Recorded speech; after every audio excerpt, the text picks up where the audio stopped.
Oui, merci beaucoup. Je suis Maryse Lassonde, présidente du Conseil supérieur de l'éducation, et très heureuse d'être accompagnée d'une collègue, Nadine Forget-Dubois, qui va se présenter.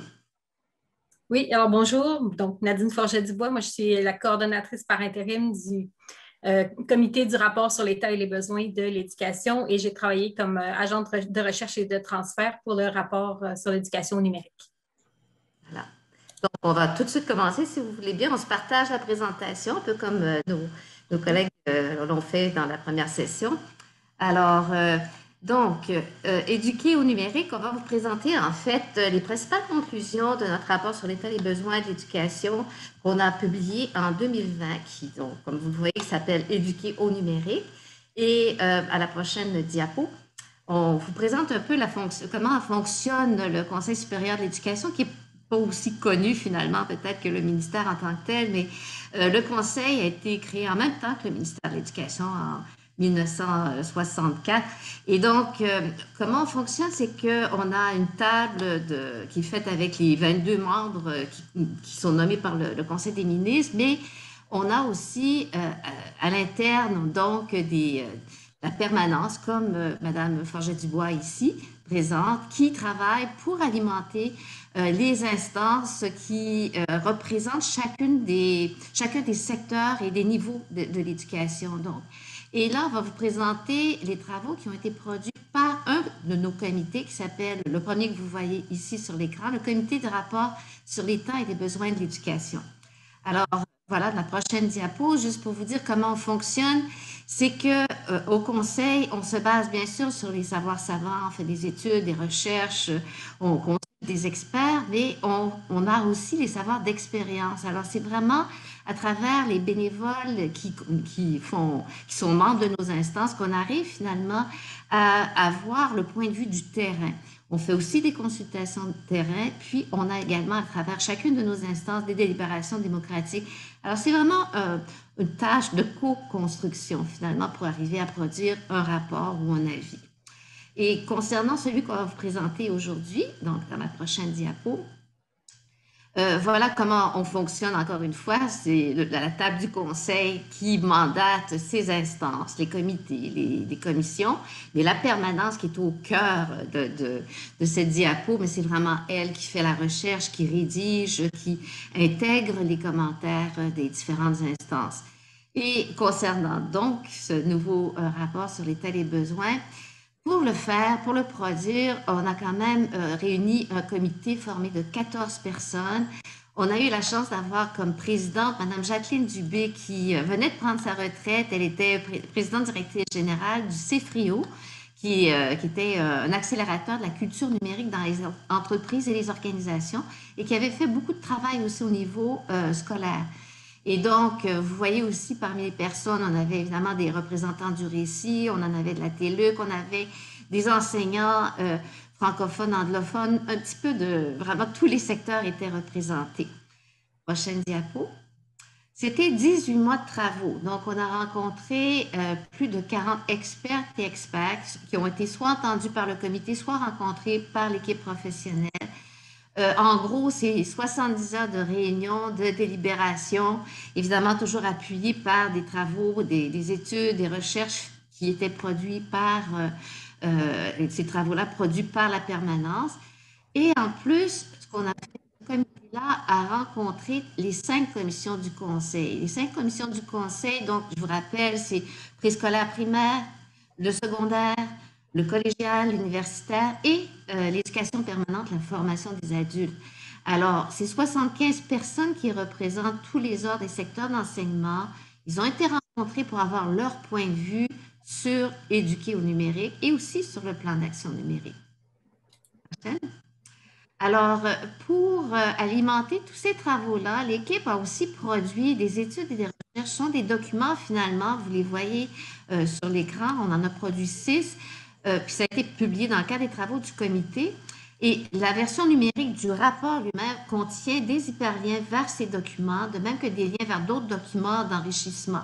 J'attire votre attention ici sur, par exemple, les thèmes qui ont été étudiés, les représentations sociales du numérique en éducation, les définitions de la formation à distance, Un document qui a été rédigé justement par Madame Forget-Dubois, le temps d'écran, que je vous inviterai à lire parce que c'est vraiment une position qui scientifique finalement par rapport au temps d'écran et évidemment plusieurs autres aspects. Prochaine diapo. Alors, c'est sûr qu'il y a 20 ans, le Conseil s'était déjà penché sur la question. On avait publié un rapport sur l'état des besoins de l'éducation et ça portait sur les nouvelles technologies en éducation.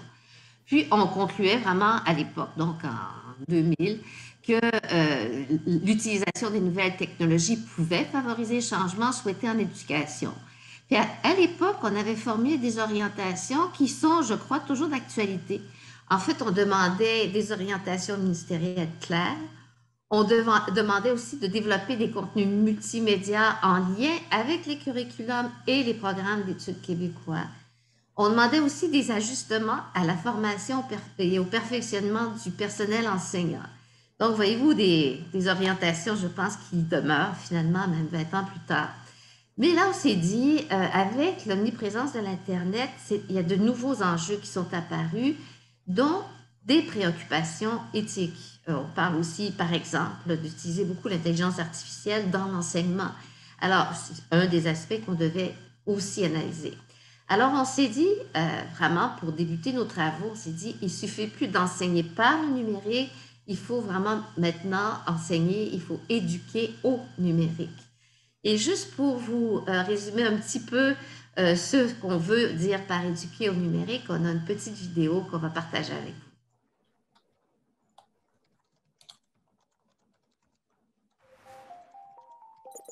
Éduquer au numérique, qu'est-ce que c'est? Oh, excusez.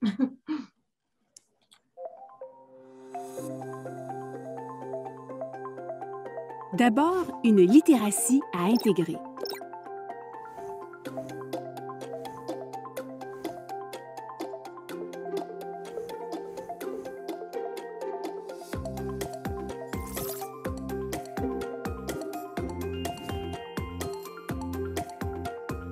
C'est aussi un ensemble d'outils et de ressources à maîtriser.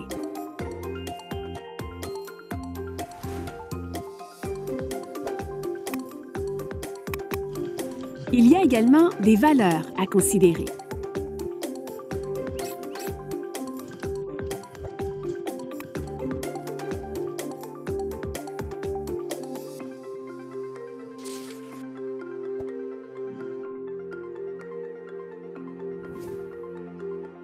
C'est aussi un certain nombre de risques à réduire.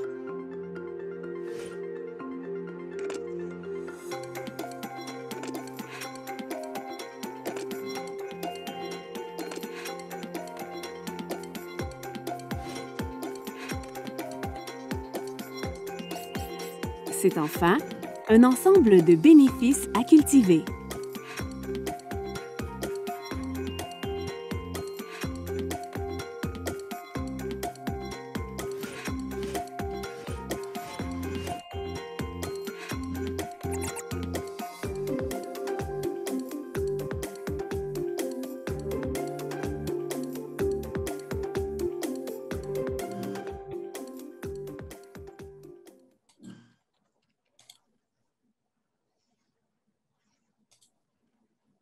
Alors voilà, je vais passer rapidement sur les différents points qui ont été abordés dans la vidéo. Qu'est-ce que c'est éduquer au numérique? Un premier aspect, c'est qu'éduquer au numérique, c'est des compétences à développer pour les élèves de la population étudiante d'une part et pour les pratiques d'enseignement et les modifications du curriculum d'autre part. Pour les élèves, on retient comme point important l'importance de se préparer pour apprendre tout au long de la vie, y compris par l'enseignement à distance et les ressources numériques. L'importance de comprendre les algorithmes et leurs effets sur la navigation et les recherches en ligne et les contenus auxquels on est exposé. Et dans la même lignée, développer sa pensée critique pour appréhender tous ces contenus qui nous sont offerts. Et au final, apprendre à exercer sa citoyenneté dans un monde numérique, notamment pour contrôler l'usage de ces données et interagir avec d'autres acteurs de la société, et notamment l'appareil étatique. Au niveau des pratiques d'enseignement, on souligne l'importance d'intégrer des outils numériques pour atteindre des objectifs d'apprentissage et non pas utiliser un outil nouveau qui ne serait finalement qu'au service d'une pédagogie traditionnelle. Et pour y arriver, il faudrait enseigner la littératie à travers la discipline, donc intégrer les 12 dimensions de la compétence numérique dont on vient de parler à travers les disciplines. Et enfin, il faudrait évaluer la littératie numérique, non seulement pour soutenir l'apprentissage, mais aussi pour s'assurer qu'elle soit enseignée. Éduquer au numérique, c'est aussi des outils et des ressources à maîtriser. Pour les élèves auraient intérêt à gagner en autonomie avec des outils numériques courants. On pense par exemple aux logiciels d'aide à la rédaction qui font partie de l'environnement de travail aujourd'hui. Et ce serait important qu'ils soient enseignés et évalués au même titre que la rédaction sans assistance parce que ce sont deux compétences qui sont importantes aujourd'hui et complémentaires. Les étudiants auraient intérêt à reconnaître et exploiter les ressources libres. Pour les plus jeunes, c'est l'occasion de faire une réflexion éthique sur l'utilisation des ressources qu'on trouve facilement en ligne. Pour les étudiants au cycle supérieur, c'est une manière aussi de faire des choix qui ne sont pas nécessairement ceux des géants du web. Et au final, l'intérêt serait pour les jeunes d'apprendre à dépasser ce rapport de consommation au numérique qu'on établit spontanément pour devenir des utilisateurs éclairés et en contrôle. Et pour ce qui est du personnel enseignant et des curriculums, les enseignants auront besoin de disposer de ressources appropriées, donc qui répondent à leurs objectifs pédagogiques et pouvoir les utiliser sans contraintes techniques. On pense qu'il serait important de valoriser la production de ressources libres, peut-être particulièrement au cycle supérieur où les manuels commerciaux sont un gros fardeau pour les étudiants, mais il y a vraiment un manque de ressources libres à tous les niveaux en français et adapté à la réalité québécoise. Et enfin, les bibliothèques ne sont plus les temples du silence qu'elles ont déjà été. Elles sont maintenant plutôt des carrefours d'apprentissage ou sont en voie de le devenir et elles ont un rôle à jouer dans l'éducation au numérique. Mais au cœur du rapport sur l'état et les besoins de l'éducation, il y a beaucoup de questions, la question des valeurs. Parce que le numérique, il y a toutes sortes d'idées et d'attitudes qui s'y attachent et souvent, elles oscillent entre la technophilie et la technophobie sans laisser beaucoup de place à de la nuance entre les deux. Et c'est très important parce que les valeurs influencent à la fois la manière dont le numérique est déployé dans les écoles et la manière dont il est reçu et approprié par le personnel enseignant. Et on parlait du plan d'action numérique tout à l'heure. Selon notre analyse, je parle vraiment du plan d'action numérique ici, pas du référentiel de la compétence numérique. Dans le plan d'action, on parle beaucoup d'innovation, on parle beaucoup de valeurs ajoutées, qui sont des termes qui peuvent sembler plus commerciaux et axés sur la production. Et ça peut heurter les valeurs qui sont souvent très humanistes, qui sont professées par le personnel enseignant. Et d'autre part, avant la pandémie, les écrits scientifiques rapportaient beaucoup de perceptions négatives chez le personnel enseignant. Probablement pas les personnes représentées au sommet du numérique, mais de façon générale. Le numérique était souvent perçu comme ça prend du temps, c'est difficile, c'est compliqué, c'est superflu, c'est peut-être même néfaste pour l'apprentissage selon certains. Mais surtout, l'important, c'est que pour des enseignants, la finalité, c'est d'éduquer, c'est des finalités pédagogiques et l'innovation en tant que telle ne serait pas un objectif en particulier.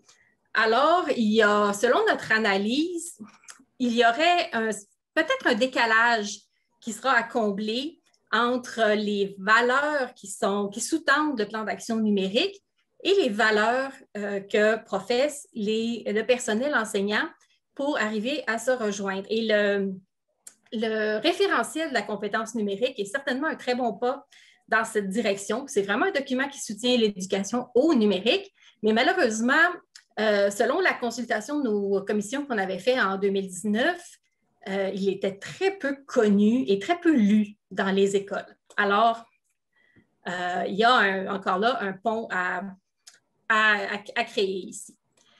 Et en ce qui concerne un autre point des valeurs, c'est l'éthique, l'utilisation des technologies.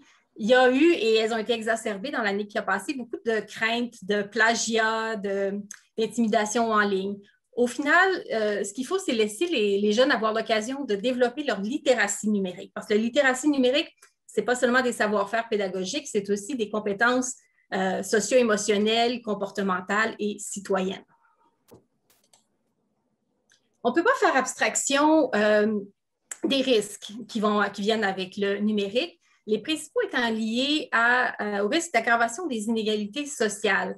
Bon, on a beaucoup parlé dans l'année des inégalités d'accès aux technologies, mais ce ne sont pas les principales barrières. Les principales barrières sont plutôt des inégalités d'usage parce que tout le monde n'a pas eu les mêmes occasions de développer des compétences numériques qui permettent d'utiliser les ressources de façon sécuritaire, efficace et enrichissante. Donc, il y a un rôle ici pour le système éducatif.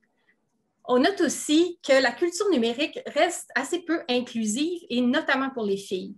Les filles ont tendance, bon, elles consomment du numérique, mais elles ne se reconnaissent pas et ne se projettent pas dans l'avenir, dans cet environnement. On sait qu'elles vont très peu dans les programmes universitaires et collégiaux en informatique, et du coup, elles n'ont pas l'influence qu'elles devraient avoir sur la culture numérique, et donc les filles ne s'y reconnaissent toujours pas. Il y a un cercle vicieux ici qui sera important de briser.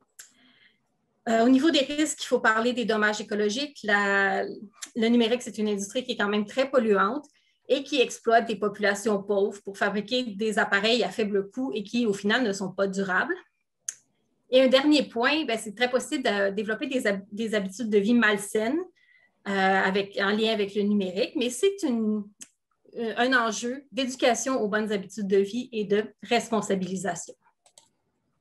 Et enfin, c'est une évidence de dire que le système d'éducation ne peut plus faire abstraction du numérique. Apprendre au 21e siècle, ça passe nécessairement par la maîtrise d'outils et de compétences et dans une perspective d'apprentissage tout au long de la vie. La formation à distance, ça fait partie de l'éducation maintenant et ça fait partie de la formation continue qui fait partie du monde du travail aujourd'hui.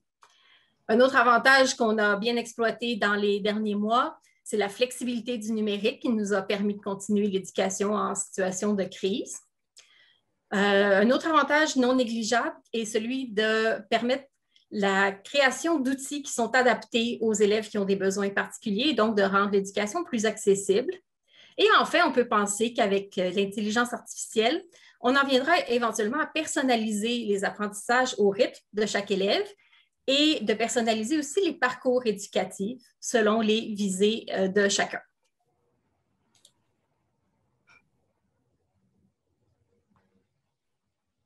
Oui, je reprends donc. Le Conseil a formulé 3 orientations pour réussir l'éducation numérique. La première, c'est des conditions matérielles et administratives. La deuxième, c'est l'alignement curriculum, apprentissage, évaluation. Puis la troisième orientation, c'est la formation du personnel enseignant. Alors, la première orientation, ça consiste à mettre en place, comme vous le voyez, les conditions administratives et matérielles qui permettraient une utilisation fluide des outils numériques. Alors, c'est sûr qu'il faut d'abord répondre aux besoins de base dans les classes et les écoles. Puis, les gens nous ont dit, c'est beau, oui, mais on n'a même pas de prise électrique dans nos classes. Alors, donc, il faut vraiment répondre à ces besoins de base, à la vitesse de la bande passante, la capacité du système électrique, la quantité d'appareils, leur fiabilité. Ce sont des choses de base à régler. Il faut aussi tenir une réflexion qui serait collective pour développer une vision de la place du numérique en éducation, pour que ça soit partagé par toutes les parties prenantes. Et dans ce cadre-là, on se disait que la révision de documents institutionnels, par exemple les plans de réussite, le projet éducatif, ça peut être une occasion de faire cet exercice de réflexion. On s'est dit aussi que c'était important d'adopter une perspective systémique pour que les responsabilités n'incombent pas seulement au personnel enseignant, qui en a déjà beaucoup sur les épaules. Et aussi, une autre chose qui est vraiment assez importante, c'est que les services informatiques dans les CSS se préoccupent surtout de la sécurité. C'est sûr que c'est essentiel, la sécurité, mais il ne faut pas perdre de vue les besoins de la pédagogie qui sont la raison d'être même des établissements d'enseignement. Alors, ce qu'on voulait faire, c'est on a vraiment recommandé qu'il y ait un meilleur arrimage, une meilleure collaboration entre les deux services pour mieux répondre aux besoins des uns et des autres. La deuxième orientation, c'est favoriser un meilleur alignement du curriculum, des apprentissages et de leur évaluation.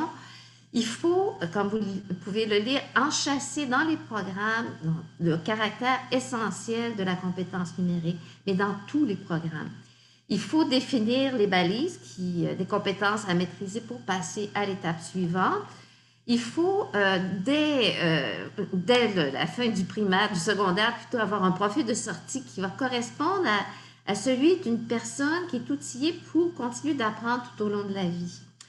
Puis, très important, on l'a vu, ça a été difficile en temps de pandémie, il faut évaluer la compétence numérique en contexte authentique, c'est-à-dire à travers son usage dans les différentes disciplines scolaires, mais aussi en utilisant des outils d'usage courant, là, que ce soit le téléphone portable ou la tablette, mais donc vraiment d'imbriquer l'évaluation dans l'utilisation du numérique.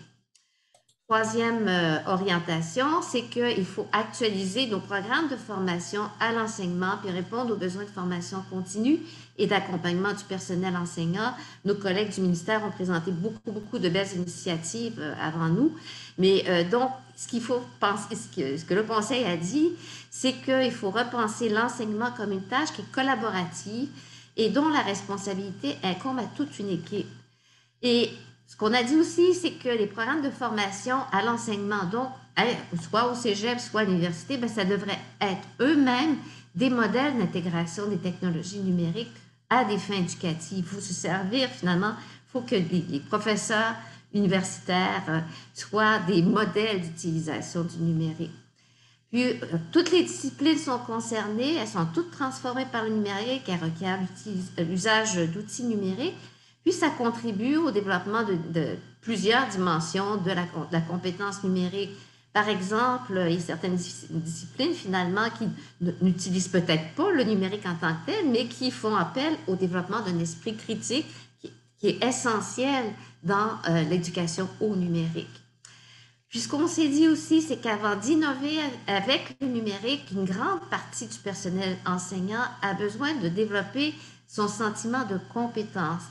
Il faut vraiment offrir une formation continue, du soutien, de l'accompagnement et la possibilité de participer à des communautés d'apprentissage.